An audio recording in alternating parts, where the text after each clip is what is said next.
147 miles per hour on the road completely legally. It's 100 years ago, as of this year, in Avignon, France, the 6th of July 1924, and a new land speed world record has just been set a touch above 147 miles per hour. The driver is young Ernest Eldridge in his fire-breathing Fiat Mephistopheles. During the record attempt at high speed, Eldridge had a tank slapper, with his Fiat swerving from one side of the road to the other. Being the right sort of chap, he kept his foot in. Eldridge, one can imagine then, was quite upset when he was told that his moment of glory was to be struck from the records when a begrudged rival, namely Darracq, who were also there to try and break the same record, pointed out that the Mephistopheles did not have a reverse gear and therefore was deemed ineligible for a land speed record attempt.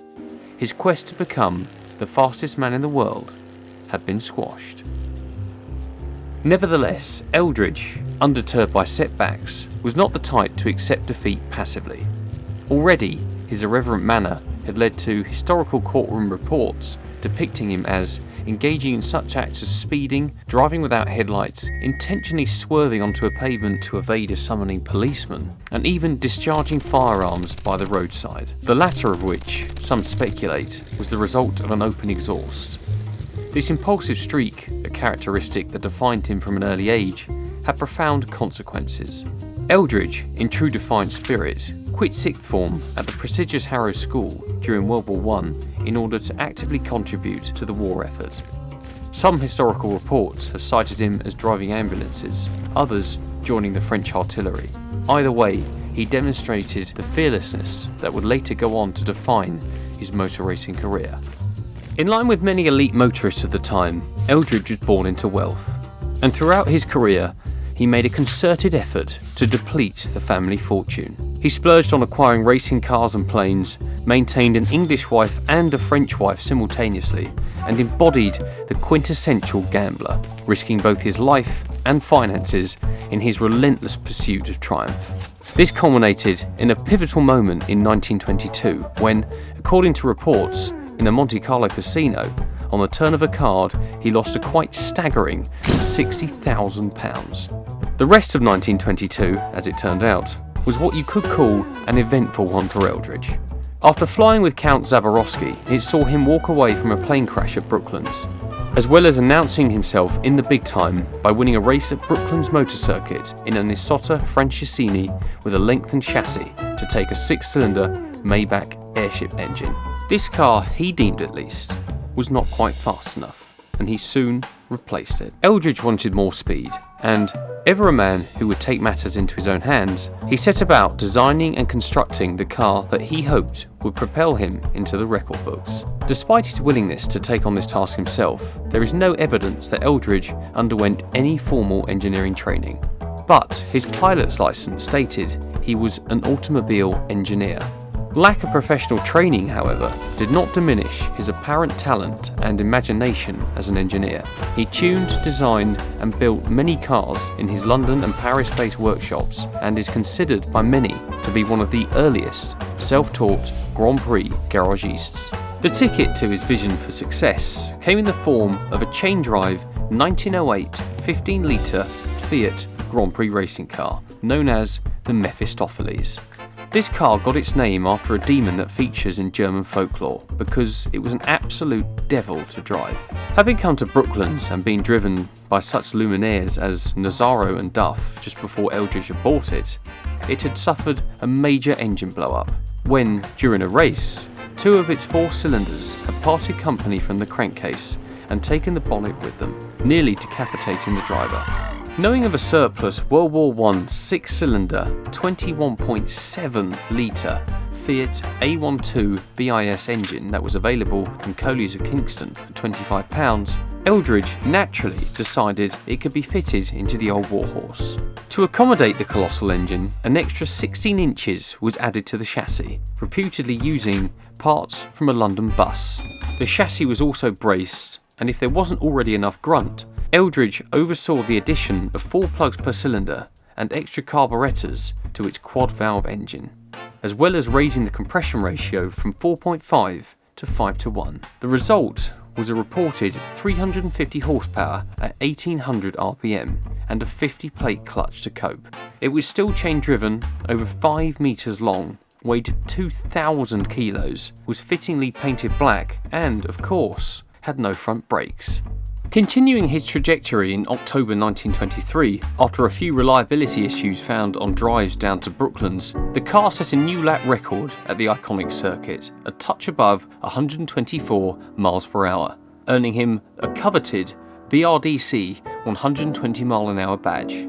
Eldridge found good company in Parry Thomas and George Duller, two other men who set their own boundaries. The trio saw it fit to have a night race at Brooklands. One can only imagine the flame-spitting sight. Thomas won from Duller, who was closely followed by Eldridge. Later, a match race between Thomas's Leyland Thomas and Eldridge that had spectators quite literally cowering in the Brooklands bars gave even more reason for fright after Mephistopheles' tyre spectacularly blew on the final lap. A stark reminder that tyres of the day simply weren't up to the demands that were set by these cars. With his tyre flailing around its rim, all hope of victory was seemingly lost.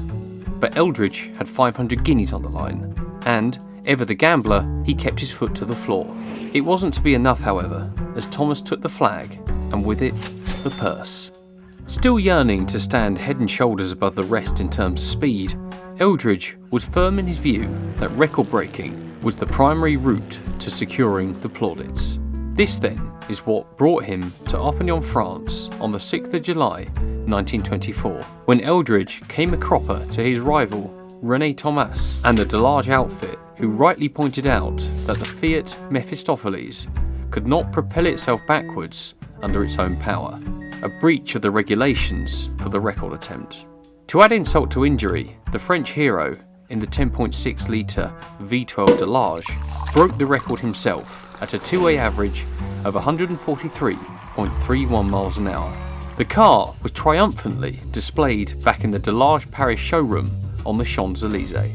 An undeterred Eldridge travelled to Paris and in the space of 6 days had managed to insert a mechanism that enabled his Fiat to drive in reverse, however momentarily and spasmodically. There has never been a satisfactory explanation as to how, nor has there been an explanation to how an Englishman managed to persuade the French police to patrol the 4.5 mile long A road, which was no longer officially closed, in order for him to attempt to break a land speed record on French soil 6 days after a Frenchman in a French car had just done so.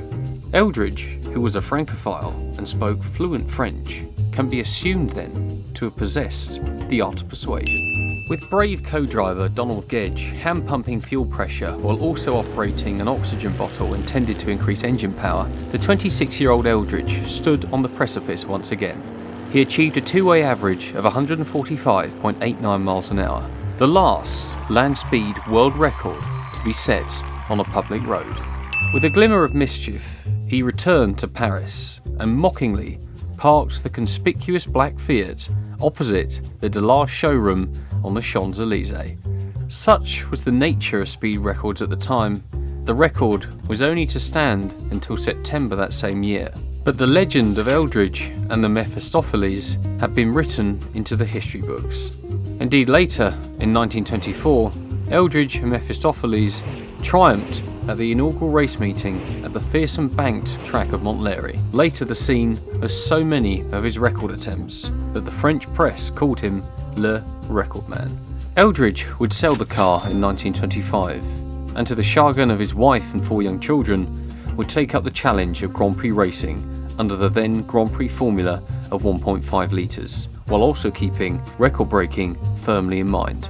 He designed and constructed 2 Eldridge Grand Prix specials. The first was a modified Amilcar CGS chassis, which was rebodied into a single-seater record car. This ran numerous times at Montlhéry and took many records. The second car was his own underslung chassis design, nominally a B-Plus, but with the oil tank in the passenger seat. The B-Plus car ran at Monza, the San Sebastian Grand Prix, and in the 1926 Junior Car Club at Brooklands, driven by Douglas Hawkes. The power was provided by his own twin overhead camshaft monoblock on an Anzani crankcase, supercharged with roller bearings. Both Grand Prix specials were taken to the Indy 500 in 1926, possibly in the hope of the large prize money on offer. Unfortunately for Eldridge, neither car was up to the Indy task. But while out in the United States, impressed by the technology, he made a fateful move in buying a 2-litre Miller 122. He would go on to set a 1-hour record at Montlhéry in it, but in 1927 he would watch from the driver's seat with wide eyes as the front axle disintegrated while on a record attempt over the Christmas holidays. The car somersaulted and reduced Eldridge to a coma that was to last for several days and lose him the sight in his right eye. Staggeringly, he would drive competitively again, notably setting a 24-hour speed record in a Chrysler at his old stomping ground in Montlhéry. Another famous record was taken with his own design, the AEC diesel-engined coupe named Black Magic. But, for the most part, he handed over the reins to fellow motorist and engineer Captain George Easton. In his new position of team manager, Uncle Ernest, as he was affectionately known, was instrumental in numerous successful record attempts, including designing the counterbalance crankshaft on MG's first ever record car, some feat then for someone with no formal engineering training. The 750cc supercharged MG EX120 would go on to become the first 750cc car to set records over 100 miles per hour. Despite his health and his role as an engineer, he couldn't keep out of the driver's seat completely. In 1929, Easton and Eldridge planned to jointly attempt some of the 750 world records with a French-built Ratia. When it was ready for testing at Montlhéry, Easton was busy racing, so Eldridge took control. Easton recalled in his book, "I heard afterwards what a comic sight this had been. Ernest is by no means slim, and here he was sitting in a little bucket seat on the bare chassis, the wind ballooning his trousers and coat. He, I was told, looked like a true Michelin man as he manipulated the chassis around Montlhéry with his one-eye blacked-out goggles." The final project between Eldridge and Easton would come in the form of the 21-litre four-wheel drive Rolls-Royce engined Speed of the Wind record car, which, when fitted with a Ricardo-designed diesel conversion, and known then as Flying Spray or Spirit of the Wind, set the quite ridiculous 24-hour record of 140.52 miles per hour on the Bonneville Salt Flats in September 1935. The pair had arrived just in time to see Malcolm Campbell pass the 300 mile per hour barrier in Bluebird. Well, Dad, I'm mighty glad you reached the 300, but I felt sure you'd do it. Right, old chap, I'm very pleased too. But I reckon you've had a real good time whilst you've been over here in the States, because everybody's been so awfully kind to you, haven't they? They sure have. No doubt inspired, excitement must have bristled as they engaged in discussions about their planned attempt. Tragically, however, Easton would have to attempt the record alone. Reports are hazy, but some suggest that Eldridge fell into an icy river on a downtime trip to the Utah wilderness before their record attempt. What is clear, though, is that pneumonia saw him into a Kensington nursing home before he succumbed on the 27th of October 1935.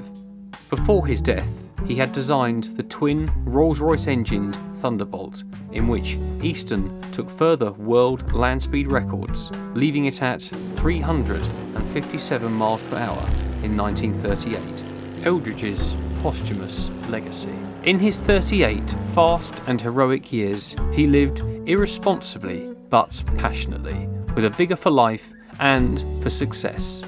To celebrate the centenary of his iconic public road world land speed record, the last of its kind, the Vintage Sports Car Club, a club which the Mephistopheles competed with up until the late 1960s, will be holding the first of an annual race at Donington Park to celebrate their early vintage and Edwardian racing and land speed record cars. The Eldridge Mehpistopheles Trophy race will feature fire-breathing monsters from the pre-1925 period and cars that took to the heroically fast tracks of Brooklands and Montlhéry, including cars such as the 200 horsepower Darracq and the Beast of Turin, Fiat S76. Music to petrolheads' ears will come in the form of no noise restrictions to these cars at this event.